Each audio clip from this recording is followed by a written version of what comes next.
어제 우리 말씀을 좀 한번 되새겨 볼까요? 어제 주님께서는 우리를 세상의 빛과 소금이라고 말씀하셨습니다. 이 세상의 빛과 소금이라는 것은 우리가 맛을 내고 우리가 빛을 비춘다는 건데 그 빛과 맛은 바로 세상과 다른 천국의 맛과 빛이다. 그렇다면 그 천국의 맛과 빛은 어떻게 내느냐? 우리의 착한 행실을 통해서 낸다고 말씀했습니다. 그렇다면 그 착한 행실은 그 기준이 도대체 무엇일까 했을 때 예수님께서는 어제 좀 굉장히 제자들이 듣기엔 불편한 얘기를 하셨는데 그것은 율법에 비준하여서 바리새인보다 더 나은 의가 너희에게 있어야 하나님의 착한 행실을 가지고 영광을 돌릴 수 있다라고 합니다. 그래서 바리새인보다 더 잘 살아야 된다라고 얘기합니다. 근데 당시에 이제 바리새인이라는 사람들은 소위 말해서 율법 전문가였고 백성들에게 있어서는 어떻게 보면 종교적인 뿐만 아니라 정치적으로도 지도자급의 사람들이었습니다. 하지만 이제 그들은 어떻게 보면 백성들의 기준이 되고 백성들이 보기에 아름다운 모습이 되어야 됐음에도 불구하고 그렇지 않은 경우가 너무 많았죠. 위선적이고 또 한편으로는 굉장히 이 율법주의적이었죠. 이런 사람들보다 더 나아야 된다고 했었을 때 아마 그럼 저 사람들보다 더 엄격하게 살아야 돼? 아니면 저 사람들보다 우리가 더 율법을 잘 지켜야 돼? 부담이 굉장히 컸을 거예요. 그런데 여기에는 분명한 예수님의 다른 생각이 있었습니다. 바리새인보다 더 나은 의는 더 엄격하고 더 확실하게 율법을 지키는 외형적인 문제가 아니었기 때문이에요. 그것은 내면의 문제요. 또 하나님이 원하시는 뜻을 쫓는 문제였는데 오늘 우리가 살펴보는 이 마태복음 5장의 21절부터가 6가지의 주제가 나옵니다. 이 6가지의 주제가 뭐냐면 모세의 10계명을 10계명 중에 뭐가 있습니까? 사람에 관한 5계명부터 10계명까지가 있죠. 그 사람과 사람에 관한 10계명을 다시 해석해 주십니다. 그 당시에는 예를 들어서 3일을 하지 말라, 간음하지 말라, 뭐 하지 말라 이러면 그거 자체만 안 하면 된다고 생각을 하는데 그게 아니라 예수님은 진짜 율법의 의미, 속뜻을 가리켜서 하나님이 이 율법을 통해서 우리에게 원하시는 그 모습이 무엇인지를 가르치시는 거예요. 그래서 오늘부터 시작되는 이 6가지의 주제, 특별히 오늘 2가지를 다룰 텐데 이것은요, 예수님이 생각하시는 바리새인보다 나은 의는 무엇이냐, 예수님은 어떤 모습을 통해서 우리가 하나님 앞에 영광 드리기를 원하실까, 이 얘기를 구체적으로 다루십니다. 그런데 오늘 말씀에 2가지의 얘기를 하고 있는데요. 이 첫 번째는 살인하지 말라는 6계명에 대한 이야기를 하고 계시고, 그리고 간음하지 말라는 7계명에 대한 얘기를 예수님께서 하고 계신다는 것입니다. 자, 그렇다면은 오늘 이 2계명에 대한 이야기를 다루면서 그럼 바리새인에 대한 의가 도대체 무엇인지, 바리새인보다 나은 의가 조금 더 구체적으로 살펴보도록 합시다. 우리가 함께 같이 22절의 말씀을 읽어보도록 하겠습니다. 22절입니다. 시작.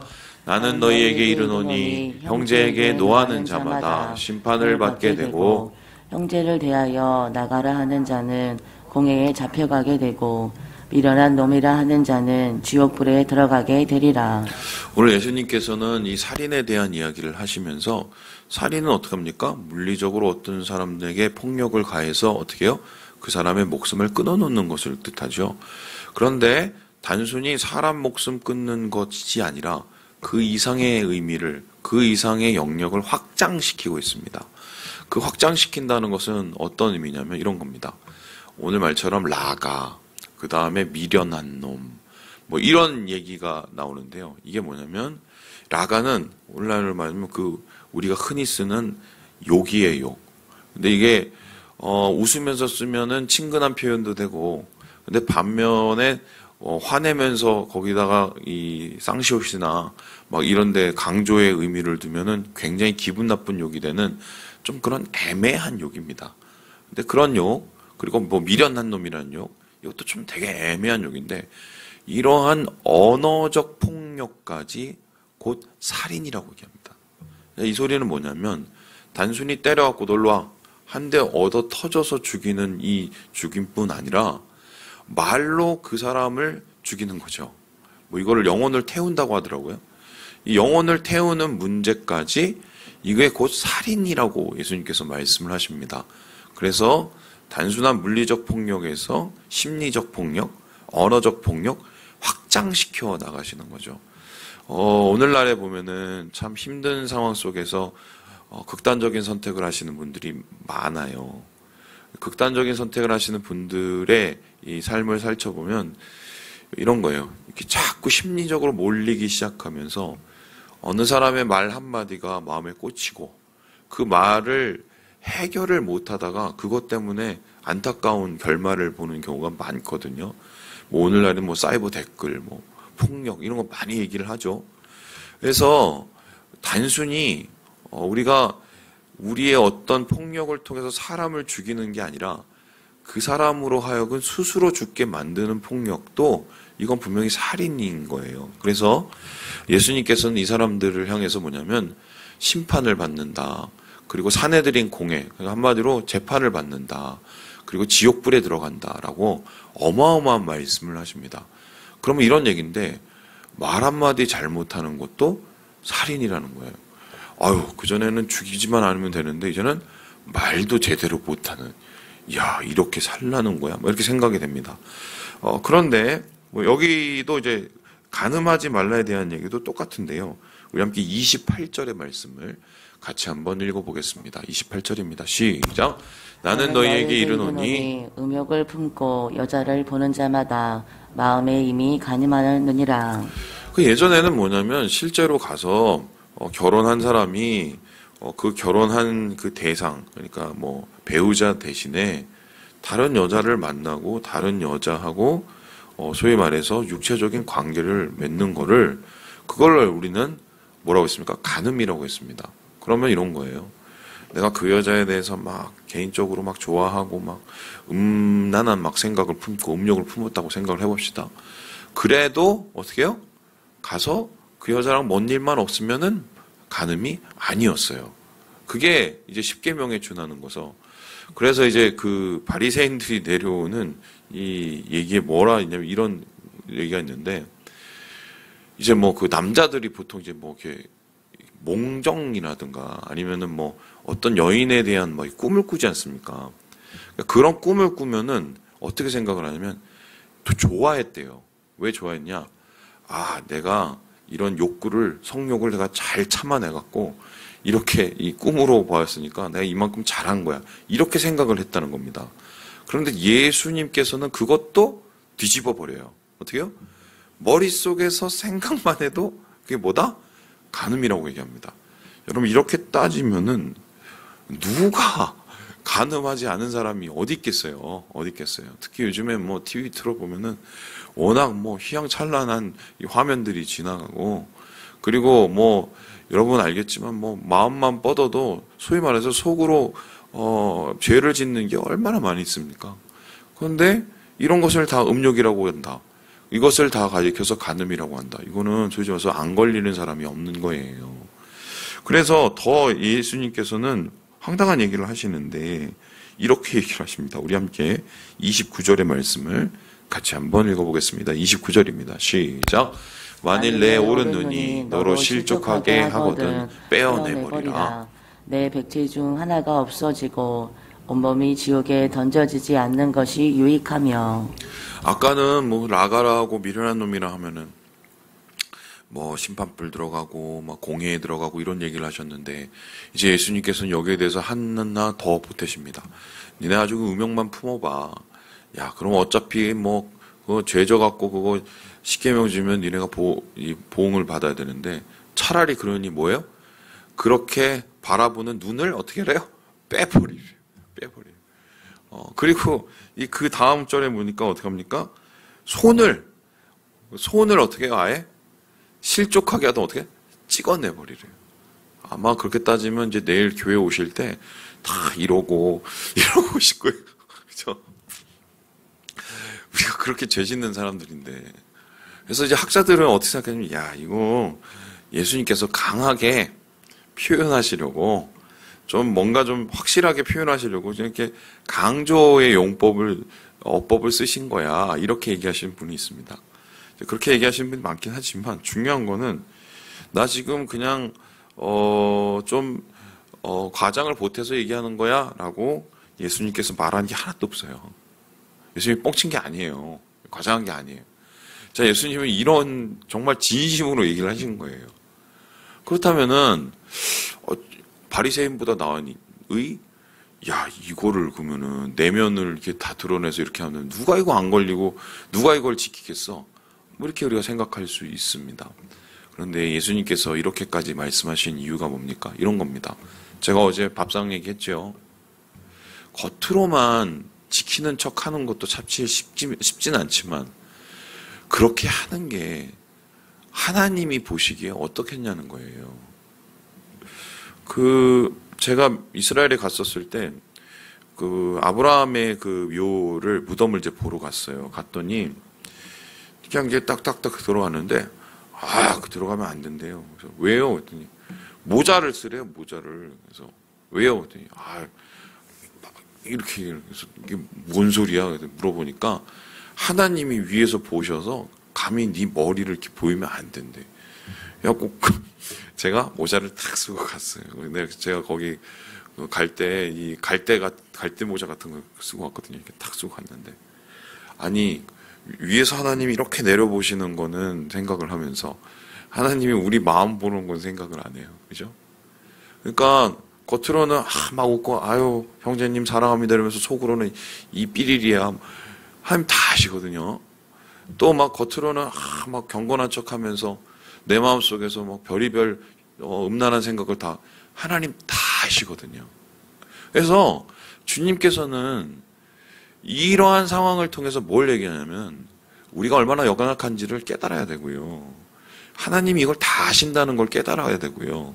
뿐만 아니라 이거를 우리가 인정하지 않으면 우리가 잘하는 줄 알고 바리새인들처럼 그렇게 사는 거예요. 내 마음은 엉망진창인데 겉에만 번지를 하다고 내가 의롭다고 생각하고 사는 거예요. 그거 하지 말라는 거예요. 하려면 마음부터 고쳐먹으라는 겁니다. 마음부터. 그래서 예수님께서는 이 마음을 그러면 어떻게 고쳐먹어야 되느냐. 여기에 대해서 이제는 이 십계명의 영역을 확장시킨 게 아니라 전환해버려요. 이 전환이 뭐냐면 이런 겁니다. 뭐뭐 하지 마. 뭐뭐 하지 마. 이게 아니라 그러니까 뭐뭐 해로 바뀝니다. 그럼 뭐뭐 해로 바뀝니까? 우리 함께 24절의 말씀을 같이 한번 읽어보겠습니다. 24절의 말씀입니다. 시작. 예물을 제단 앞에 두고 먼저 가서 형제와 화목하고 그 위에 와서 예물을 드리라. 뭐 하래요? 화목하래요. 그러니까 예수님께서 살인하지 않는 것을 원하시는 게 아니라 우리가 형제 자매하고 가족과 함께 공동체와 함께 화목해서 잘 살길 원해서 살인하지 말라고 하신 거예요. 그렇죠? 뿐만 아니라 예수님께서는 또 이렇게 얘기를 하시는데요. 우리 함께 32절의 말씀을 같이 한번 읽어보도록 하겠습니다. 시작. 나는 너희에게 이르노니 누구든지 음행한 이유 없이 아내를 버리면 이는 그로 간음하게 함이요 또 누구든지 버림받은 여자에게 장가드는 자도 간음함이니라. 이런 겁니다. 아유 간음하지 마. 깨끗하게 살아. 이게 아니라 결혼한 그 대상에 대한 신의와 의리를 끝까지 지키라는 거예요. 이 당시는 여자들이 약자였거든요. 그래서 여자들은요 경제활동을 못했습니다. 근데 남자가 어느 날 마음에 안 들어갖고 여자를 어떻게든 쫓겨낼 궁리를 하거든요. 뭐 칠거지약 이런 거 있죠. 우리나라도 그런 게 있는데 비슷한 게 있어요. 그 유대인들도 그런 거 해서 야, 나 너랑 살기 싫어. 그러면서 그냥 이혼 증서 하나 딱 써 떠주고 야 꺼져 이랬단 말이에요. 그럼 여자들이 그 증서를 가지고 가면은 먹고 살 방법이 두 가지예요. 첫 번째가 뭐냐면은 다른 남자랑 결혼하거나 아니면 두 번째는 뭐냐면 그냥 몸 파는 창기가 되는 거예요. 방법이 없으니까 여자가 이 뭐 경제 활동이 안 되니까. 이제 그런 거를 알면서도 어떻게 해요? 나는 뭐 이혼 증서 써줬으니까 땡. 너 뭐 나한테 잘한 거 별로 없잖아. 이런 식으로 자기 살던 그 배우자에 대해서 극도하게 극악하게 군다. 뭐 겉으로는 간음을 안 했다고 할지 모르겠지만 사실 결혼을 통해서 주님의 온전한 사랑을 이루라는 하나님의 그 말씀에는 반하는 행동을 하는 거죠. 그러니까 주님께서는 전환하는 겁니다. 살인하지 말라가 아니라 화목하라. 간음하지 말라가 아니라 하나가 되고 서로 사랑하라. 이렇게 얘기를 하는 거예요. 그래서 주님께서 말씀하시는 의라는 것은 본질적으로 무엇입니까? 하나님 마음으로 사는 거예요. 하나님 마음으로. 그래서 우리가 구해야 될 거는 하나님 오늘 간음하지 않게 해주세요. 하나님 오늘 살인하지 않게 해주세요. 하나님 내가 오늘 음란한 생각 안 품게 해주세요. 하나님 내가 오늘 사람 욕 안 하도록 내 입을 깨끗하게 해주세요. 이런 기도도 필요하지만 이것보다 더 중요한 기도는 뭡니까? 하나님 내가 오늘 하나님 마음 품게 해주세요. 하나님 모습 담게 해주세요. 이렇게 살으라는 거예요. 이게 뭐다? 바리새인보다 나은 의라는 거죠. 바리새인의 의는 그냥 겉으로 지키면 그냥 겉으로 끝나버리면 내가 내 부족함을 알고 하나님 앞에 그렇게 하나님 마음을 구하고 나아가면 뭐가 일어납니까? 내 안에 점점 더 변화가 일어납니다. 영역이 확장되고 전환되어서 주님께서는 결국 우리에게 이끌기 원하시는 것은 변화예요. 어제보다 나은 오늘. 어제보다 훨씬 더 아름다워지는 오늘. 어제보다 더 주님을 닮아가는 오늘. 그것을 주님께서 원하셨다. 이 말씀을 마칩니다. 참 목사라는 직업이 좋은 직업이지만 참 나쁜 직업이에요. 왜냐하면 이렇게 얘기를 해서 가르칠 수 있는 게 참 저한테는 감사한 거지만 반대로 가르친 걸 제가 또 다 지켜야 되잖아요. 네. 제가 볼 때는 이렇게 안 하면은 죄 짓고 살 것 같아서 하나님이 이렇게 만들어 놓으신 것 같아요. 예, 우리 사랑하는 여러분, 오늘 예배 준비하면서 사셔야죠. 예배 준비하실 때 하나님 주님 마음 품게 해주세요. 주님 모습 담게 해주세요. 주님 사모하게 해주세요. 이 마음으로 여러분 나아가시면 주님께서 여러분을 통해서 큰 일을 이루실 줄 믿습니다. 그런 주의 은혜로 말미암아 오늘을 행복하게 살아가시는 주의 형제 자매들 되시길 주님의 이름으로 축원합니다.